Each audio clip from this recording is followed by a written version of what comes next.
Congressman, naglabas na po ng pahayag ang Makabayan Bloc ukol dito sa nangyayari ngayon ng mga resignations, maging sa mga video statement na inilabas ni Zaldico at sa naging interpellation din kahapon ni Senator Ping Lacson.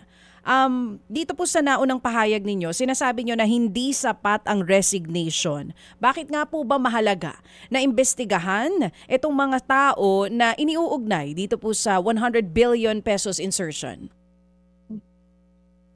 Well, yung mga pahayag ni Zaldico and then subsequently yung sinalaysay sa interpellation ni Senator Ping na galing daw kay Yusek Bernardo, sa unang pagkakataon ay tinutukoy yung mga personalities na pinakamalapit na talaga sa Pangulo. No? So ito yung no less than the Executive Secretary, si Lucas Bersamin. Tapos ang DBM Secretary ng Pangulo, si Secretary Amena Pangandaman, among others.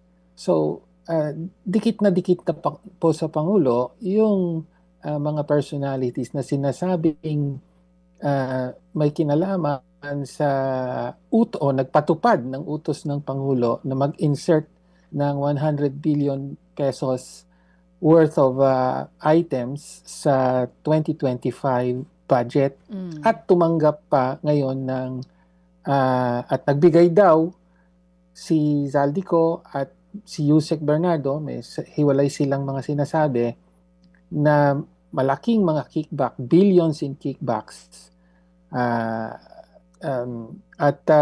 So kaya kailangan napakaseryoso po ng mga aligasyon na ito at hindi maaaring tumigil lamang ito sa resignation nila. Kailangan ng mas malalim na investigasyon at higit pa, kailangan magkaroon talaga ng independent investigation para malaman yung role mismo ng presidente dahil mga pinakamalapit na opisyal na ito ng kabinete ng presidente. Mga kapatid, brothers and sisters, saan ka pa? Dito na tayo sa totoo. Dito na tayo sa True FM. Mga kapatid, mag-subscribe and follow po kayo sa social media accounts ng True Network PH. Yan po kami. Hanapin nyo lang True Network PH, Facebook, Instagram, YouTube, TikTok, and podcast. Mapa Apple or Spotify man yan, mahahanap nyo kami. Lahat ng mga napapanood at napapakinggan nyo po sa programa, nasa social media accounts namin yan. So, paano mga kapatid? See you sa social media!